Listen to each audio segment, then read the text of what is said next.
El cine de oro mexicano creó diosas. Diosas de rostro perfecto, de voz suave, de elegancia imposible, de miradas que podían conquistar a un país entero con un solo parpadeo. Pero incluso las diosas pueden sangrar. En cada fotografía, en cada close-up, parecían eternas. Pero detrás del maquillaje impecable, del glamour que el público adoraba, existían miedos, pérdidas, corazones rotos y silencios que solo ellas conocían. Hoy vamos a entrar en ese lado oculto. El lado que la industria escondió. El lado donde muchas de estas mujeres, que parecían tenerlo todo, fama, belleza, fortuna, se quedaron solas frente a sus propios demonios. Suscríbete a Archivo Extra y activa la campanita. Así nos ayudas a rescatar la memoria de quienes iluminaron la pantalla, pero que nadie sostuvo cuando la luz se apagó. Prepárate, porque estas no son solo biografías. Son heridas. Son despedidas. Son historias que el tiempo intentó borrar. Y hoy, aquí, las vamos a contar como nunca antes. Miroslava Stern, la belleza que no pudo salvarse a sí misma. Miroslava Stern parecía salida de un sueño, pero terminó viviendo una pesadilla silenciosa.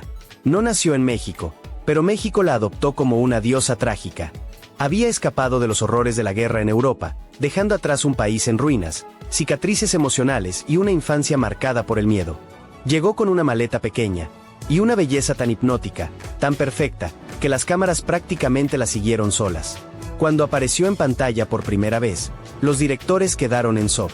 Era elegante, frágil, intensa, una mezcla peligrosa entre misterio y tristeza. Una mujer que parecía esconder un secreto detrás de cada mirada. Y como toda estrella que nace demasiado rápido, también comenzó a quemarse por dentro. Trabajó con los gigantes del cine mexicano, Pedro Infante, Cantinflas, Arturo de Córdoba, y hasta el mismísimo Luis Buñuel la dirigió, impresionado por esa melancolía natural que ella nunca pudo ocultar. Pero la fama tenía un lado oscuro, un lado que Miroslava no pudo enfrentar. Su vida, detrás de las cámaras, era un cuarto lleno de sombras. Las fiestas no la alegraban, los aplausos no la curaban y los reflectores no la calentaban. Miroslava vivía con una soledad que ni la industria, ni el éxito, ni los amigos lograron romper.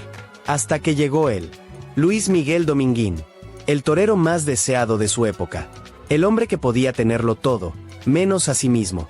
Miroslava se enamoró de él de una manera absoluta. Un amor profundo, doloroso, de esos que te hacen sentir viva, y luego te dejan vacía. Pero ese amor no volvió, no del modo en que ella lo necesitaba.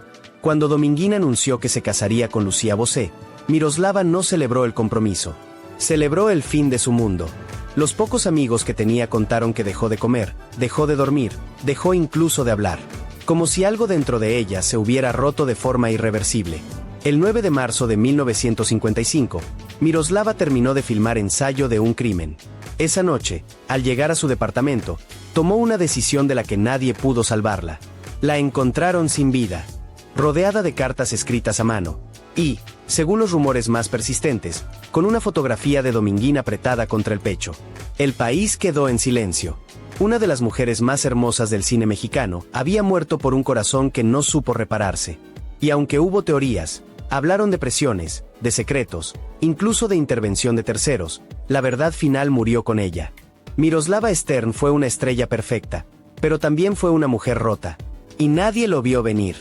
Gloria Marín, la mujer que amó hasta romperse. Gloria Marín nació para ser estrella. Su presencia llenaba cualquier escenario.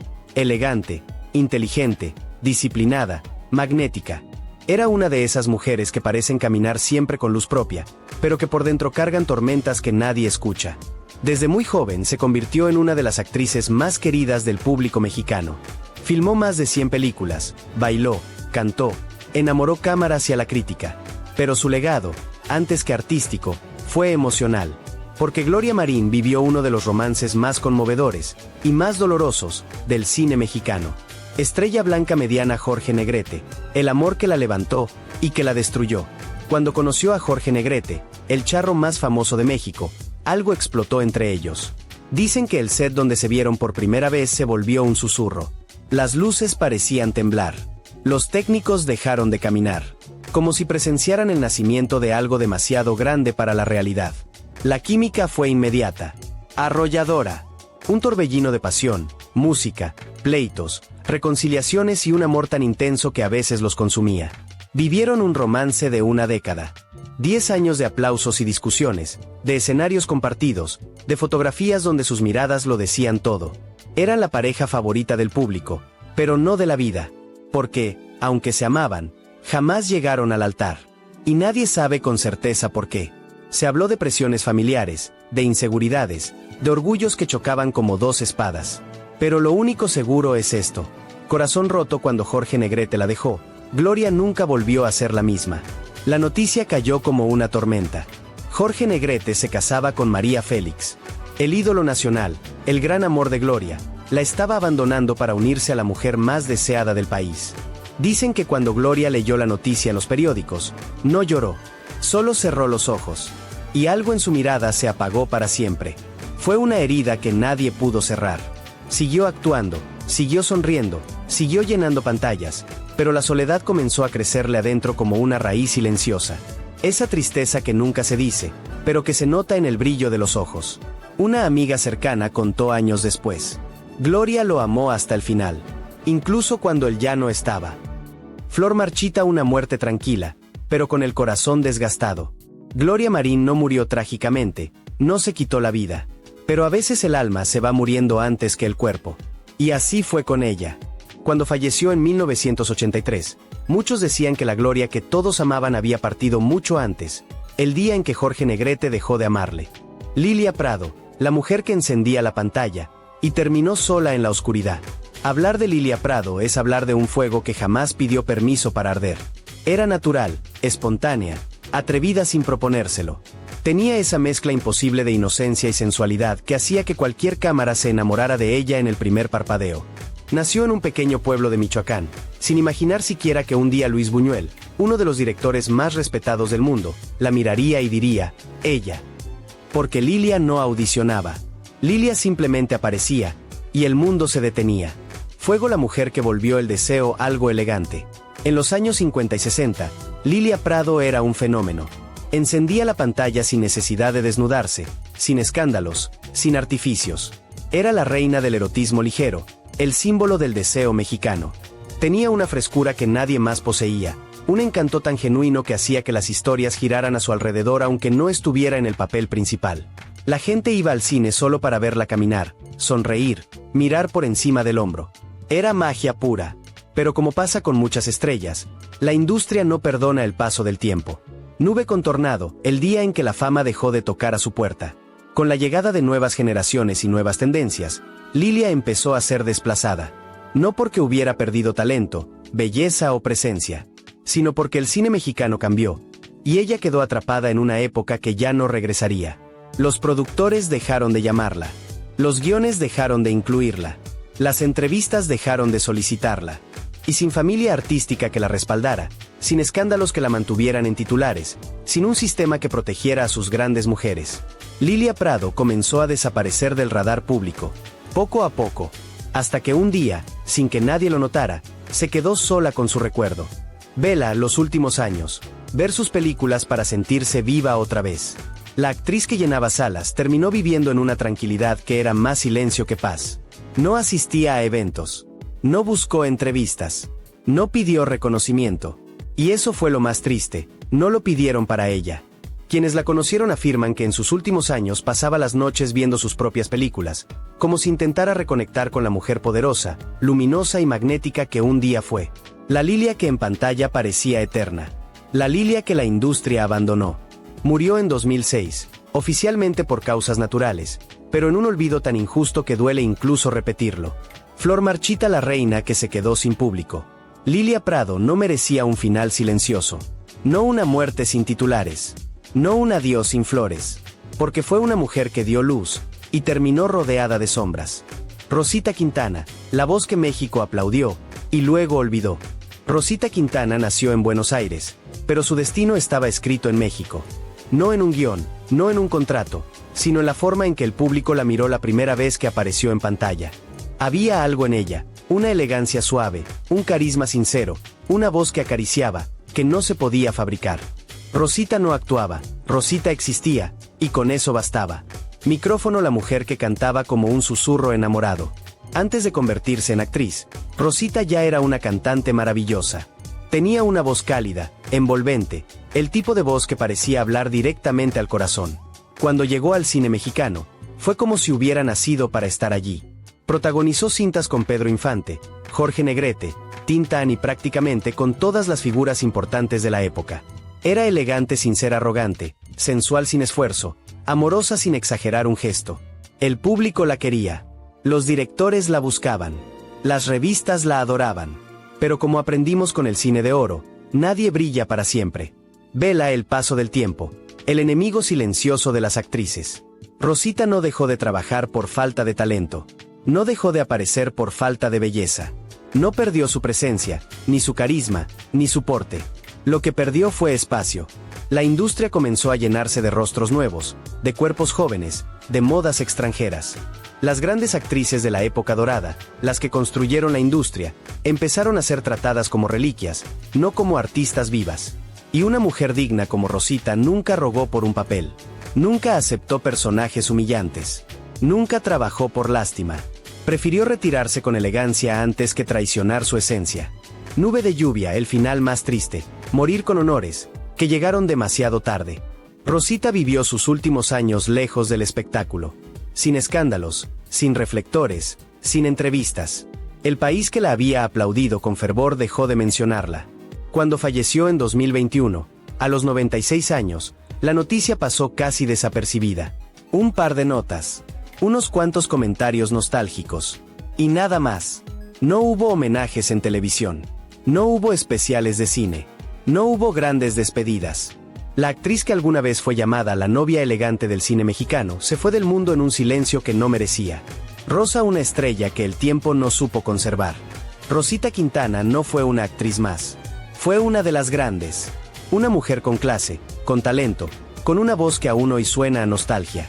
Pero el cine mexicano, el mismo que ella ayudó a construir, la dejó ir sin mirar atrás. María Félix, la mujer que jamás se dobló, salvo por un dolor imposible. Hablar de María Félix es hablar de una fuerza que no cabía en una pantalla. Ella no actuaba, reinaba. Desfilaba entre directores, productores y estrellas como si hubiera nacido con una corona invisible. Y, en realidad, así fue. Nacida en Álamos, Sonora, en 1914, María llegó al cine mexicano para romperlo todo: las reglas, los estereotipos, las tradiciones y hasta los egos de quienes creían que ya habían visto a la mujer perfecta. Era hermosa, altiva, inteligente, mordaz, elegante, magnética, un terremoto vestido de gala, un huracán con tacones, una presencia que podía callar a un setentero con solo levantar una ceja. Pero por más imponente que fuera en escena, ninguna diva es de hierro por dentro. Corona el poder, el éxito, y las heridas que no se veían. En el cine, María Félix era invencible. Fuera de él, la vida le dio golpes más fuertes que cualquier villano de sus películas. Su relación con Jorge Negrete parecía sacada de una novela épica. Dos gigantes del cine mexicano enamorados, admirados, destinados a brillar juntos. Pero el destino es cruel incluso con las leyendas. Poco después de casarse, Jorge murió. Dejó a María rota por dentro, aun cuando ella jamás lo mostró en público. Después vino Agustín Lara, el compositor que la adoraba hasta la obsesión. Le escribió canciones, poemas, declaraciones que podrían incendiar un teatro entero. Pero los celos, el orgullo y el carácter explosivo de ambos terminaron por destruirlos. La doña siempre supo levantarse, hasta que llegó la herida que no pudo sanar. Corazón roto, la tragedia que apagó la luz de una diosa. La muerte de su único hijo, Enrique Álvarez Félix, fue el golpe más devastador de su vida. Enrique no solo era su hijo, era su compañero, su equilibrio, su orgullo silencioso. Un actor discreto, talentoso, educado, profundamente cercano a ella desde siempre. Cuando él falleció en 1996, algo en María se quebró de una manera irreversible. Aunque seguía siendo la doña frente al mundo, sus amigos más cercanos decían que la fuerza empezó a escapársele por los ojos, por la voz, por los silencios. Perdió el brillo, perdió el impulso, perdió la voluntad de seguir luchando. No fue un suicidio, pero tampoco fue vida. Vela el final de la reina. María Félix murió el 8 de abril de 2002, el mismo día de su cumpleaños número 88. Una coincidencia tan poética que parecía escrita para ella. Murió rodeada de lujos, sí, rodeada de fama, también, pero por dentro, seguía rota. La mujer que había dominado el cine mexicano con una mirada, al final fue derrotada por el dolor más profundo que una madre puede conocer. Rosa la Doña no se fue, se volvió eterna. María Félix nunca desaparecerá. Es un símbolo, una imagen que México adoptó como parte de su identidad. Es fuego, disciplina, orgullo, belleza, tragedia. Y también es un recordatorio de que hasta las diosas lloran. Símbolo de Luna Nueva parte 6, Isabela Corona, la voz que llenaba teatros, y murió sin que nadie la escuchara. Hablar de Isabela Corona es hablar de presencia. De una voz que imponía respeto sin necesidad de gritar. De una mujer preparada, culta, fuerte, adelantada a su época. Ella no necesitó ser la más bella. No necesitó escotes, ni vestidos brillantes, ni poses provocadoras. Su poder estaba en la mirada, en su dicción, en una voz tan firme que podía romper el aire. Nació en 1913 en Ciudad de México, en una época en la que ser actriz era casi un acto de rebeldía. Pero Isabela no buscaba aprobación. Buscaba arte, y lo encontró en el teatro, su verdadero templo. Pronto llegó al cine y la televisión. Actuó en Macario, La Rebelión de los Colgados, La Cucaracha, y en todas ellas se transformaba en un monumento. Isabela no actuaba. Isabela dictaba cátedra. Artes escénicas, una mujer que imponía respeto en un mundo que no estaba listo para ella. A diferencia de otras figuras de la época, Isabela era seria, intelectual. Defendía el teatro como si defendiera un hijo. Y en un medio lleno de egos, fiestas, envidia y apariencias, ella era demasiado auténtica. No era complaciente. No aceptaba papeles que la ridiculizaran. No se dejaba mandar por productores. Y menos aún se prestaba al juego del coqueteo o del favor por papel. Esa dignidad la hizo grande, pero también la condenó. Flor marchita, el declive silencioso. A medida que la industria empezó a cambiar, las oportunidades para mujeres mayores desaparecieron. La televisión la buscaba cada vez menos. El cine ya no tenía espacio para sus personajes solemnes. Y el teatro, su gran amor, ya no le alcanzaba para vivir dignamente. Isabela no sabía pedir limosna, ni favores, ni piedad. Así que eligió retirarse antes que soportar una oferta humillante. Lo que vino después fue un silencio cruel. Cama, la voz que se apagó sin aplausos. En sus últimos años, Isabela vivió entre enfermedades y una soledad que nadie imaginó. Había sido una de las voces más potentes del país, y terminó escuchando solo el eco de sus propios recuerdos. Murió en 1993, a los 80 años. En un cuarto discreto, sin homenajes, sin cámaras, sin maratones de sus películas, sin portadas en los periódicos. El país que un día la ovacionó, no volvió la cabeza cuando ella se fue. Vela, una reina del teatro olvidada por quienes más la aplaudieron.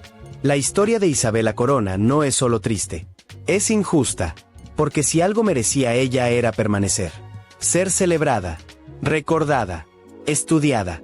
Pero México tiene memoria corta, y el olvido siempre llega demasiado rápido para los que dieron su vida al arte. Blanca Estela Pavón, la estrella más amada, arrancada del cielo en un instante. Si hubo una actriz que encarnó la ternura, la nobleza y la fuerza de la mujer mexicana, esa fue Blanca Estela Pavón.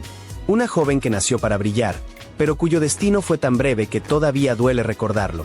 Nació en 1926, en Minatitlán, Veracruz, y desde pequeña tenía esa chispa que solo tienen las grandes. A los 16 años ya estaba frente a las cámaras, y el público no tardó en enamorarse de su dulzura natural, su mirada sincera y esa voz que podía quebrarse en el momento perfecto. Pero fue junto a Pedro Infante donde su leyenda tomó forma. Claqueta, la pareja dorada de México. Nosotros los pobres, ustedes los ricos. Ahí nació una dupla inmortal. Blanca Estela era la compañera perfecta para el ídolo del pueblo. Él, rudo y sentimental. Ella, dulce y firme, símbolo de la mujer que lucha y sufre, pero nunca se rinde. El público la adoraba. No había sala de cine donde no la aplaudieran. No había corazón que no la sintiera como propia. Y todo eso antes de los 23 años. Con esa edad, ya había ganado un Ariel. Era evidente, Blanca Estela Pavón no estaba destinada a ser una actriz más, sino una leyenda gigantesca. Pero el destino tenía otros planes. Avión, el vuelo que nunca debió despegar. El 26 de septiembre de 1949, Blanca Estela tomó un vuelo desde Oaxaca hacia la Ciudad de México. Un viaje rutinario, corto, sin mayor importancia. A minutos de llegar, el avión se estrelló contra el Pico del Fraile, en Puebla. No hubo sobrevivientes. La noticia golpeó al país como un rayo en la madrugada. Blanca Estela Pavón, la actriz más prometedora de México, había muerto a los 23 años. Vela, México lloró como nunca. Las filmaciones se detuvieron. Las salas de cine apagaron las funciones. El país entero quedó mudo. Era como si se hubiera apagado la luz de un hogar. Pedro Infante, devastado, dijo que había perdido algo que nunca podría reemplazar. Los periódicos hablaban de tragedia nacional. Miles se reunieron para despedirla. Ella no murió en soledad. Murió rodeada de un país que la quería. Pero también murió antes de tiempo, cuando su historia apenas estaba comenzando. Estrella Blanca Mediana, la estrella que no cayó, la estrella que se quedó arriba. A diferencia de otras figuras de esta lista, Blanca Estela no vivió el olvido, ni la decadencia, ni la soledad. No alcanzó a sufrir nada de eso. Su vida quedó congelada en su mejor momento. Su imagen, eterna. Su recuerdo, intacto. Blanca Estela Pavón no tuvo una muerte voluntaria, pero su partida fue una de las más trágicas y dolorosas de toda la época de oro. Andrea Palma, la primera gran actriz dramática, olvidada por el país que ella ayudó a construir. Hablar de Andrea Palma es hablar de los cimientos del cine mexicano.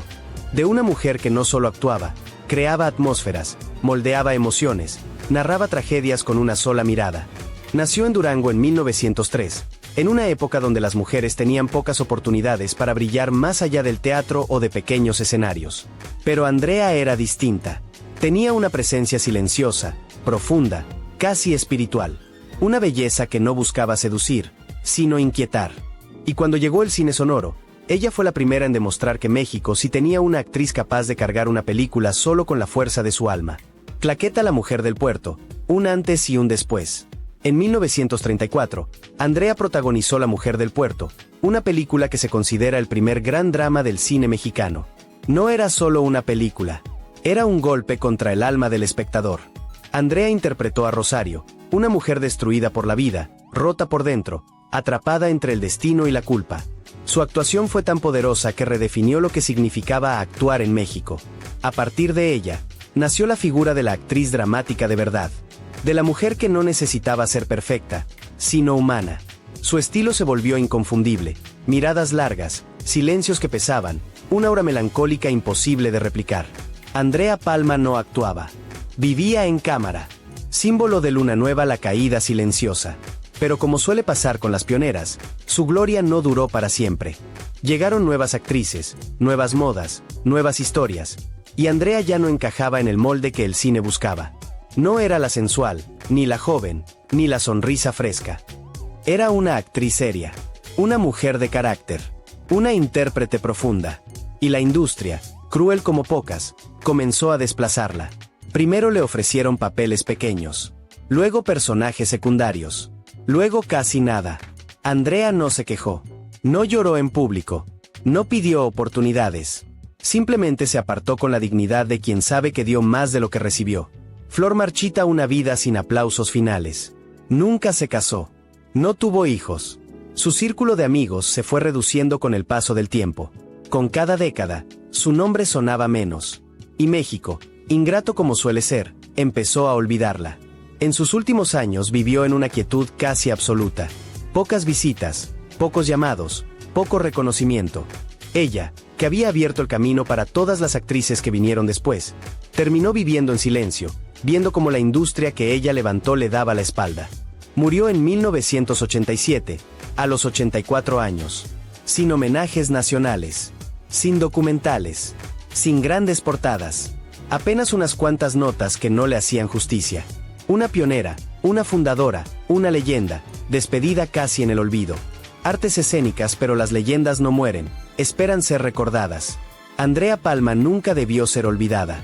Su talento, su mirada, su fuerza interpretativa, fueron la base de todo el cine dramático que vino después. Si hoy México presume grandes actrices, es porque Andrea abrió esa puerta primero. Por eso, aunque su final haya sido silencioso, su legado sigue vivo cada vez que alguien vuelve a ver La mujer del puerto. Cada vez que una actriz decide no actuar bonito, sino actuar verdadero. Cada vez que recordamos que el cine no solo entretiene, también duele. Y así terminamos este recorrido por el lado más humano, más doloroso y también más auténtico de 8 mujeres que marcaron la historia del cine mexicano. Mujeres que nos hicieron reír, llorar, suspirar, pero que cuando se apagaban las cámaras quedaban solas con sus propias sombras. Miroslava Stern, Gloria Marín, Lilia Prado, Rosita Quintana, María Félix, Isabela Corona, Blanca Estela Pavón, Andrea Palma. Todas brillaron, sí. Todas fueron leyendas, también. Pero todas pagaron un precio que nadie vio. Símbolo de luna nueva porque el éxito no siempre cura las heridas. Símbolo de luna nueva porque la fama no siempre acompaña. Símbolo de luna nueva porque detrás de cada ídolo, siempre hay un corazón que late, y a veces duele. Este video no es solo un homenaje. Es un recordatorio de algo que el público suele olvidar. Cursor blanco con forma de mano hacia la derecha, las estrellas no son inmortales. Cursor blanco con forma de mano hacia la derecha, las artistas también sienten, sufren y se quiebran. Cursor blanco con forma de mano hacia la derecha, la memoria es la única forma verdadera de justicia. Tú que estás viendo este video, tú que llegaste hasta aquí, ya formas parte del acto más importante, recordarlas. Porque mientras alguien diga sus nombres, mientras alguien mire sus películas, mientras alguien cuente sus historias, ellas siguen vivas. Estrella brillante, y ahora te toca a ti. Cuéntame en los comentarios, ¿qué historia te impactó más? ¿La tragedia de Miroslava? ¿La soledad de Lilia Prado? ¿La muerte repentina de Blanca Estela Pavón? ¿O el olvido injusto de Andrea Palma? Te leo, siempre. Cada comentario ayuda a mantener encendida la memoria de estas mujeres. Y si este video te conmovió, si sentiste un nudo en la garganta o una punzada en el corazón, Destellos, suscríbete a Archivo Extra y activa la campanita Destellos. Aquí no solo hablamos de cine, aquí rescatamos almas. Gracias por quedarte. Gracias por escuchar. Nos vemos en el próximo video. Y recuerda, estrellas dando vueltas, las estrellas no mueren, solo cambian de lugar en el cielo. Estrellas dando vueltas.